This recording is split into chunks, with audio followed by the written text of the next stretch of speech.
Today I'm going to go ahead and do the seal coat on my Kit, which her actual name is Kit.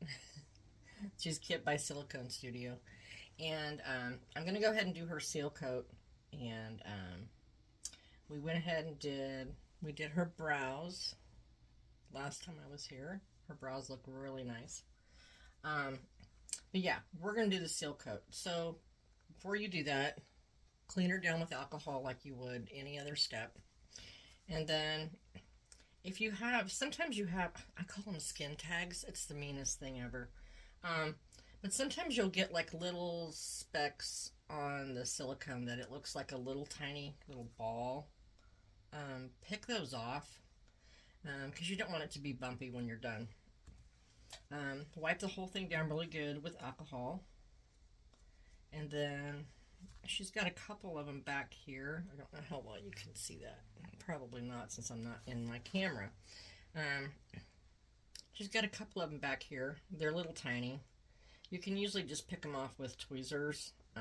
If not, you can use little nippers like this, little cuticle nippers.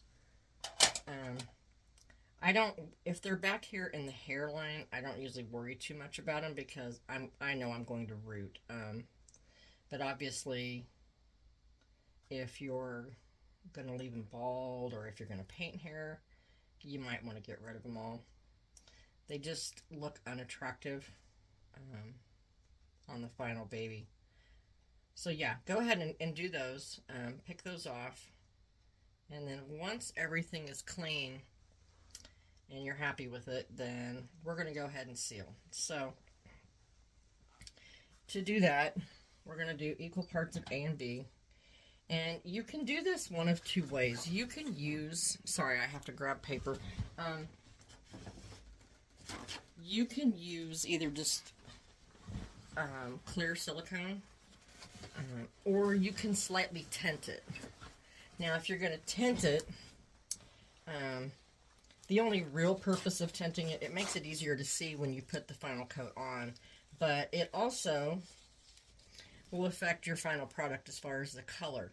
So let's say if you're going for like a fairly newborn look, a very red look, you might want to do your final seal coat with a little bit of red in it. It'll just enhance what you've already got on there.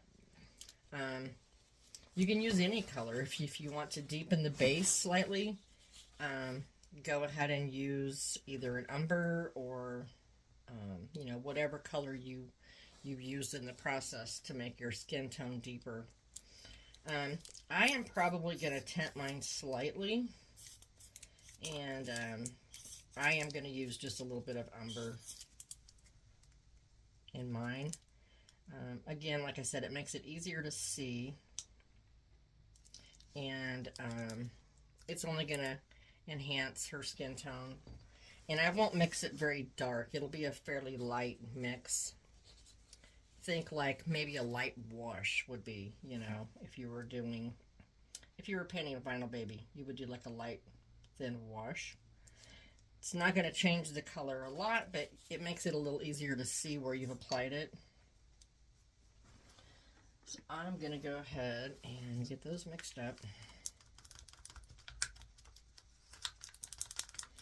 And this layer, what the main purpose of it is, everything you've already painted, obviously it's, when you paint silicone, you paint layer after layer after layer, but it becomes just one piece of silicone. It's not, you can't just, you know, it doesn't just peel off in layers. I mean, it would be if you inhibited one layer, but it's as a whole. It's one big solid piece of silicone. So what you want to do is you want to prevent that layer of silicone from being scuffed or damaged in some way. So you lay another clear layer or another layer over the top of that, and that's to help protect all your painting underneath. So I'm going to give her just a tiny bit of an umber tint.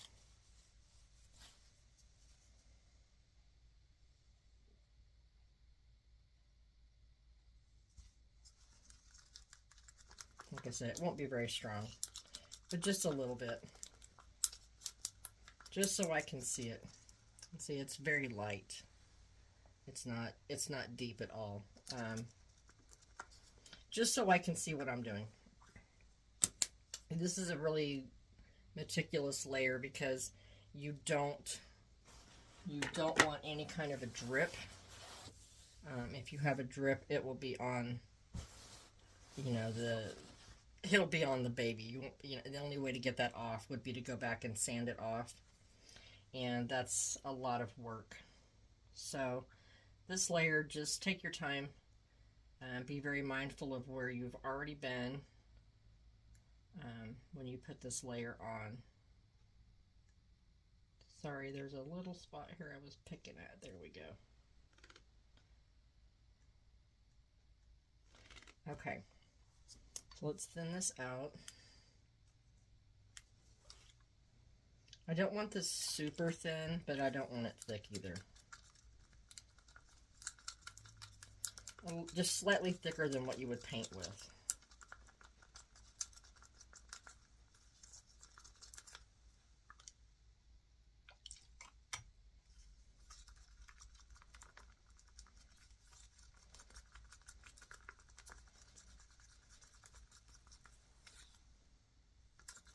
Okay, that looks pretty good.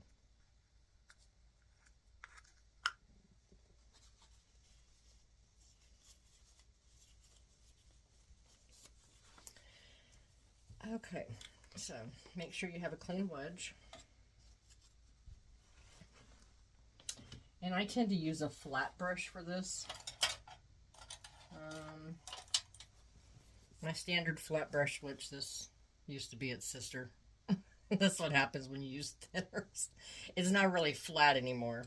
So I'm going to use this one. It's a little bit wider than I would normally use, but we'll go ahead and use this brush. You don't have to seal like the inner parts of the ear. You can, but you don't have to. It's very difficult to get in there, but you can. But basically seal everything except for the lips. I don't really want to change the color of my lips, but I mean, it would slightly, but there's really no need to do the lips. But I'm going to cover the rest of the head. So I start at the back, and you just brush up. You just want that to stretch that out as far as you can.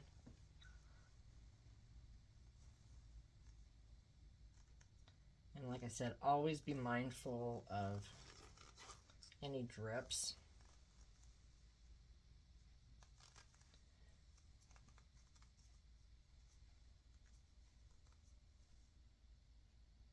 And I want to get the backs of the ears and the top edges of the ears.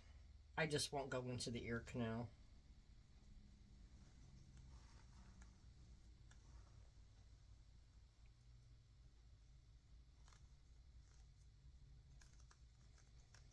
Like I said, just go back over your areas a couple of times and really look at it in the light so you don't have anything drip. It just doesn't look nice.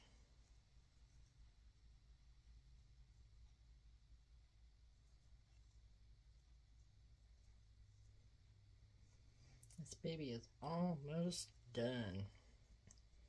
Once we do the seal coat and let it cure, then we have the matting layer, and then she is ready for hair. I've had this baby just kind of on my table, and she's been my little video baby for a while. So it'll be nice to get her off my table and get her finished. I'm sorry, I know I keep going off camera. I'm having trouble getting the angle of my camera on here.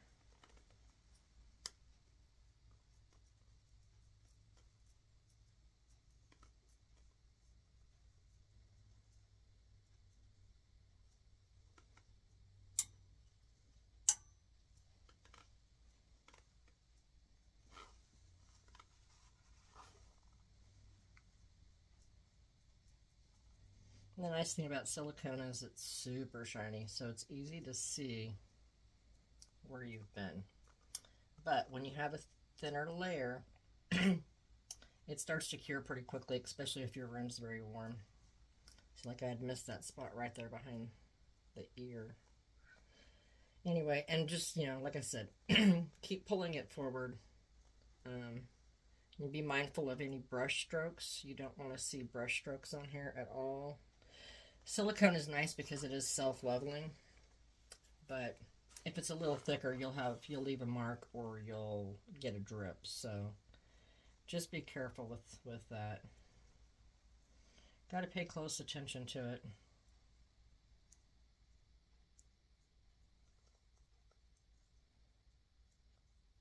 Also, the other thing this is good for is if you do the applied brows like I did, it's another layer over the top of the layer you have on there. So that's always nice.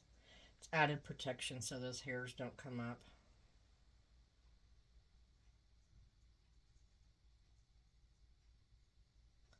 Okay, and then what I'm going to do real quick is I'm going to come back and get in the eye crease so I don't have a buildup of silicone.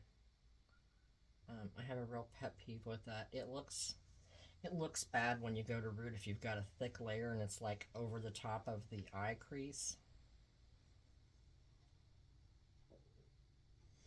And then I'm going to go ahead and get in her nose, and I'm going to get around this nasal fold. Okay. I just don't want it to pull up anywhere.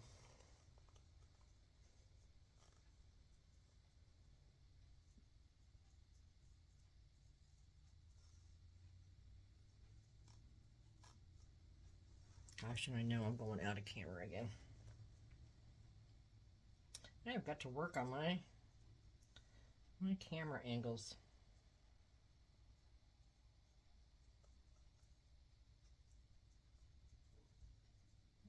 Okay.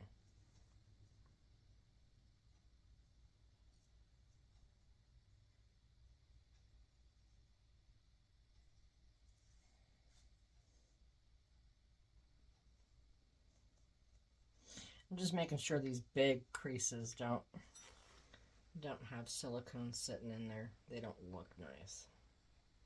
They look so much better if you can get them cleaned out a little bit. Okay.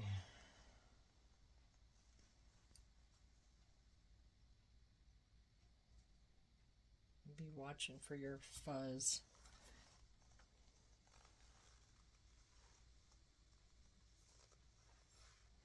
Okay.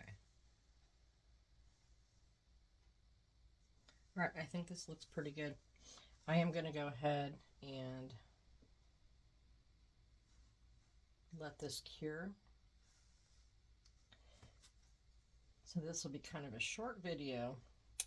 Next time we come back, we'll go ahead and do the matting layer.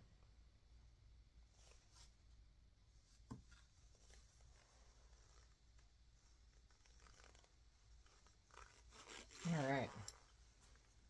Double check this little back. There's this little fold here.